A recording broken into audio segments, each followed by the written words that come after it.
Salut à tous, j'espère que vous allez bien, il est là les amis, vous l'attendiez tous, il est chaud patate. Évidemment je ne parle pas de moi, je parle bien sûr du Classico de demain, finale de Supercoupe d'Espagne, Real Madrid, FC Barcelone. Ça va être bien sympathique, on va se régaler. Avant match, c'est parti.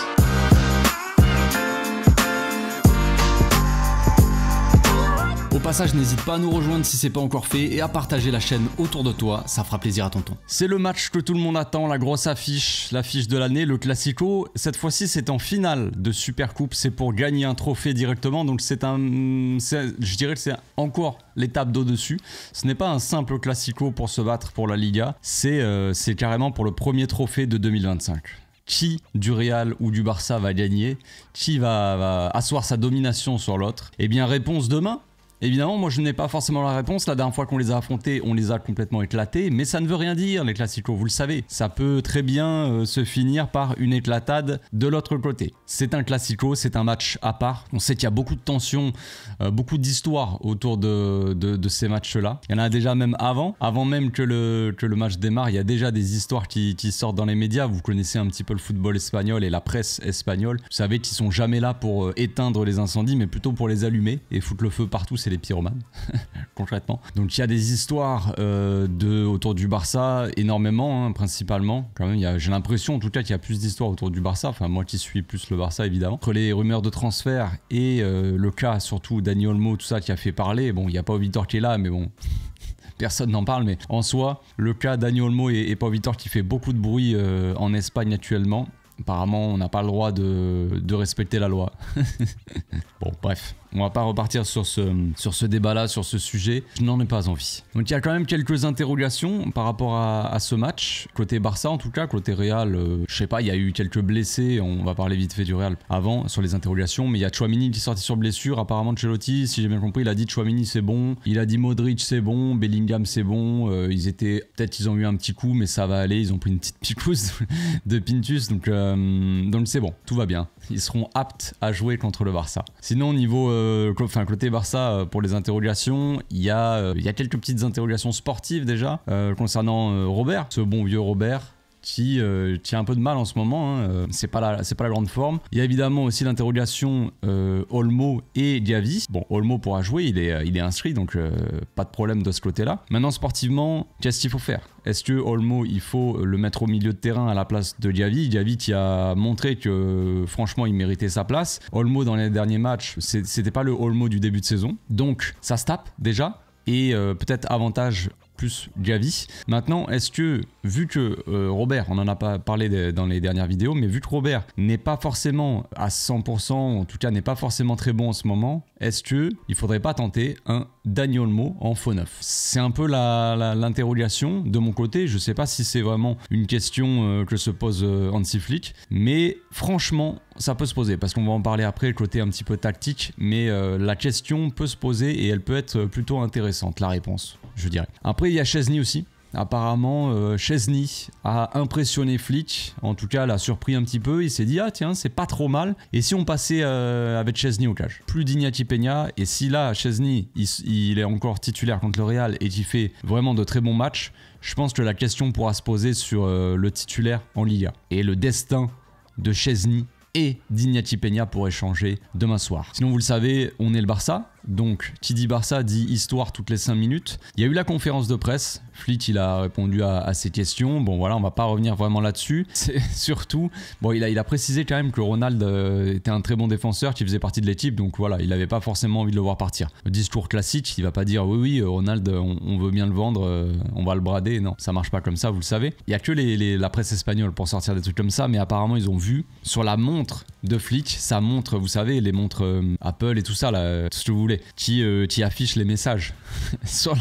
En conférence de presse, il y a un message qui s'est affiché d'un des membres du staff qui a dit « Rafinha et Araujo veulent te parler ». Il en fallait pas plus pour enflammer la twittosphère et les médias en plein moment où il y a les rumeurs de transfert de Ronald qui devrait, si tout se déroule comme ça a l'air de se dérouler, Ronald devrait partir à la Juventus. Le Barça veut apparemment un peu d'argent quand même, genre 70 au moins, 70 millions. Ça parle d'un prêt avec obligation d'achat, ça parle d'un prêt tout court, mais prêt c'est impensable. Voilà, sinon apparemment ils ont proposé 35 millions, donc ils sont assez drôles, ils ont de l'humour je pense les Italiens. Donc là il y a ce petit message qui s'est affiché sur la montre, les médias ils l'ont vu, ils ont pris une photo, oh putain il y a le message, ils l'ont lu à l'envers et tout genre. Les gars ils font que des histoires, c'est un délire.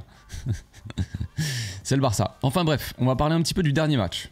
Niveau tactique, et je vais vous expliquer un peu pourquoi aussi je pense que Dani Olmo en faux neuf ça pourrait être sympa. Même s'il n'a pas le poids d'un Lewandowski qui peut résister au coup dans le dos, parce que rappelez-vous Lewandowski dès qu'il arrive en point d'appui il se prend une charge dans le dos, à chaque fois il se tient le dos, il est par terre. Donc Dani Olmo s'il prenait autant de coups, je sais pas si ça serait forcément bien pour lui. Donc dans le dernier match, niveau tactique, le Barça avait complètement éteint le Real Madrid, pas dit que ça soit exactement la même chose, mais il y avait eu quelques petits coups tactiques dans le sens où Bellingham par exemple jouer à moitié latéral, beaucoup plus défensif et pas forcément Valverde, alors que je pensais plus que ce serait Valverde pour le coup, mais Bellingham avait joué voilà très défensif, lui qui a une grosse activité tout ça, il avait été plutôt pas trop mal je crois, mais bon voilà on avait gagné quand même 4-0 donc difficile de dire que le gars était pas trop mal, mais en soi il avait quand même pas mal aidé Lucas Vazquez. Autre détail tactique, il y avait le double pivot Valverde et Tchouaméni. Bon, Tchouaméni qui pourrait peut-être jouer en défense. Valverde et Tchouaméni qui avaient joué très haut, qui étaient allés presser Pedri et Casado, le double pivot. Ils étaient allés les presser en sortie de balle pour leur éviter de sortir la balle facilement, disons. Il y avait eu un grand Koubarsi aussi qui avait vachement aidé dans les sorties de balle, mais ça c'est pas une surprise. Koubarsi avait fait des relances encore trop facile pour lui. Donc on attend évidemment un grand Koubarsi, mais voilà, on sait que les attaquants, que ça soit Mbappé ou Vinicius, c'est pas des foudres de guerre quand il s'agit de défendre et de presser, pas les joueurs qui vont faire le plus d'efforts par rapport à ça, on le sait. Donc ça peut nous aider aussi à relancer un petit peu plus facilement. Mais surtout là où on a fait vraiment des différences de notre côté, c'est quand on avait par exemple sur le premier but rappelez-vous, j'ai revu un peu mon analyse moi quand j'avais analysé la victoire du Barça en Liga, et bien il y avait Rafinha qui était très axial et Pedri aussi en deuxième mi-temps. Frenkie était rentré et Pedri avait joué un peu plus haut, et on avait dans les demi-espaces droite et gauche, on avait Pedri et Rafinha qui attiraient les deux centraux. Donc on avait les deux centraux du Real Madrid qui venaient presser, en tout cas serrer de près Pedri, donc le milieu le plus offensif, et l'ailier gauche Rafinha, ils venaient les serrer de près dans l'axe, et les latéraux ils suivaient pas forcément. Donc on avait une sorte de truc comme ça, les latéraux étaient là et les défenseurs étaient là. Donc dans le dos des axiaux, dans l'axe, il y avait un espace de fou, et les latéraux en fait du Real, ils couvraient le hors-jeu en fait. Et c'est comme ça qu'on les a détruits complets. On a marqué pas mal de buts.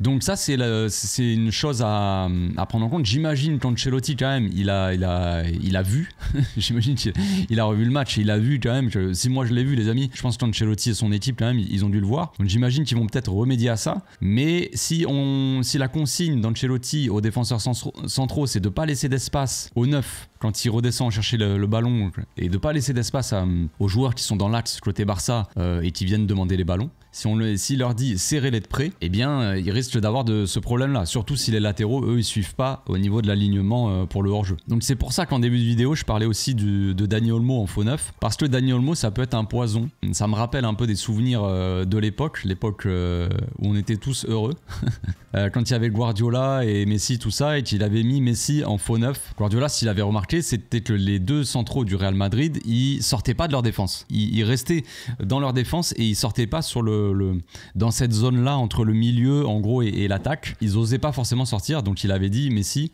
viens te placer ici dans cette zone là, tu vas avoir une liberté folle. Du coup les défenseurs ils sauront pas quoi faire, ils sauront pas s'il faut sortir ou rester dans leur défense. Bon, ça me fait penser un petit peu à cette anecdote là. Dans le Classico on avait gagné 6-2, comme je vous l'ai dit, c'était la belle époque. Donc pourquoi pas voir un Olmo qui se balade un petit peu et essayer d'attirer justement cette défense centrale du Real pour que Lamine Yamal et Rafinha partent dans le dos. Ça peut être très intéressant. Je pense que ça peut faire très mal. C'est un peu ce qu'ils ont fait la dernière fois, sauf que le problème qu'on a avec Lewandowski, c'est qu'il n'est pas très précis techniquement. On l'a vu dans le dernier match, c'est peu de le dire. Catastrophique en termes de qualité technique. Il sait pas forcément faire un contrôle, il sait pas forcément orienter le jeu en une touche de balle, tout ça. Il va ralentir le jeu. Que donner un ballon à un Dani Olmo, rappelez-vous du début de saison, rappelez-vous de qui est Dani Olmo les amis, et rappelez-vous de sa qualité surtout d'orientation en une touche. À quel point il fait des différences quand il reçoit un ballon pour faire un contrôle orienté et en une touche éliminer son vis-à-vis ou le gars qui est dans son dos, quoi. C'est du très très haut niveau. par rapport à un Robert Lewandowski qui va contrôler la balle difficilement, qui va mettre du temps à se retourner, qui va mettre du temps à lâcher son ballon. Donc je demande à voir. Maintenant, c'est vrai que c'est une grosse interrogation parce que ça m'étonnerait qu'Hansi Flick il sorte comme ça pour une finale de Supercoupe. Il sorte Robert Lewandowski pour mettre Dani Olmo en faux neuf alors que Dani Olmo il l'a jamais mis en faux neuf et que Lewandowski est titulaire et que si tu enlèves Lewandowski, c'est un gros message que t'envoies à Robert. C'est genre t'es plus au niveau mon gars, tu vois, j'ai pas confiance en toi. Donc c'est pour ça que je pense que ça n'arrivera pas. Mais en tout cas, moi, ce serait mon choix personnel. Concernant la forme des équipes, bon, le Barça, ok, ils ont gagné contre Bilbao. C'était pas parfait, loin de là. Mais le Real Madrid, c'est pareil. Ils ont gagné contre Mallorca. Ils ont quasiment tout fait en fin de match. Si vous avez vu un peu les buts, bon, les buts en fin de match, tu sens que Mallorca a un peu lâché, le Real qui en a profité. Mais avant ça, avant le premier but de Bellingham, qui est un but quand même, c'est un peu galère quoi. Je veux dire, c'est pas un but vraiment, tu vois, très clair, très facile, très une action construite et tout ça. C'est un peu de cafouillage quoi. Il y avait la moitié de l'équipe de Mallorca dans les cages et Bellingham, ça revient sur lui au bout d'un moment, au bout de 3 tirs ou 2 tirs et il tire entre des jambes et ça rentre. Bon, c'est un but, hein, tranquille. Mais avant ce but-là, le Real Madrid a plutôt galéré et au final, quand on regarde un peu le match, tu sens que Mallorca a été un petit peu plus dangereux que ce Real-là, avant que le Real ne marque en fait. Mais c'est toujours un petit peu pareil. En tout cas, cette saison, on sent que le Real n'est pas forcément très au point, que ça soit tactiquement ou en tout cas collectivement. Tu sens pas une équipe qui domine vraiment son sujet, mais ça fait toujours, ça gagne déjà. Ça gagne très régulièrement, c'est très régulier en termes de résultats. Et puis voilà, il y a beaucoup de qualités individuelles, donc forcément ça fait des différences. Même si tu galères collectivement, tu as toujours un Vinicius, un Mbappé, un Bellingham, un Rodrigo qui peut à tout moment faire une petite différence, marquer un petit but venu de nulle part et qui peut quand même gagner le match. Donc attention, évidemment, ça ne veut rien dire. Sous la forme, comme je l'ai dit, les résultats sont là actuellement sur le Real Madrid. Maintenant, quand on regarde toute la saison du Real, quand on prend un peu plus de recul et qu'on regarde les résultats du Real Madrid, eh bien on voit un petit peu que dans les gros matchs, ils n'ont pas toujours été très bons. Ils ont perdu contre Liverpool, ils ont perdu contre le Milan AC, ils ont perdu contre nous. Bon, je vais pas dire ils ont perdu contre Lille, parce que normalement, bon, c'est pas censé, mais bon, c'est un gros match de Ligue des Champions. Alors oui, ils ont gagné contre l'Atalanta, ils ont gagné évidemment aussi contre Dortmund, mais Dortmund c'était à deux doigts de se faire punir aussi. Heureusement, le coach de Dortmund a fait caca dans sa culotte et a joué la défense très tôt dans le match. Et Vinicius a sorti, comme je l'ai dit, différence encore une fois individuelle. Vinicius qui s'était réveillé en deuxième mi-temps, qui avait fait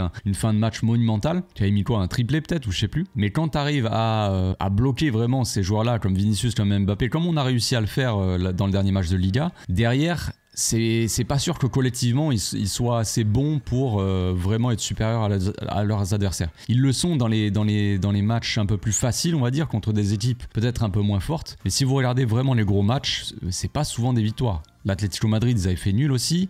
Comme je l'ai dit, le Barça, Liverpool, Milan AC, voilà. On sait que nous, cette saison, dans les grosses affiches, dans les gros matchs, on a été vraiment au rendez-vous.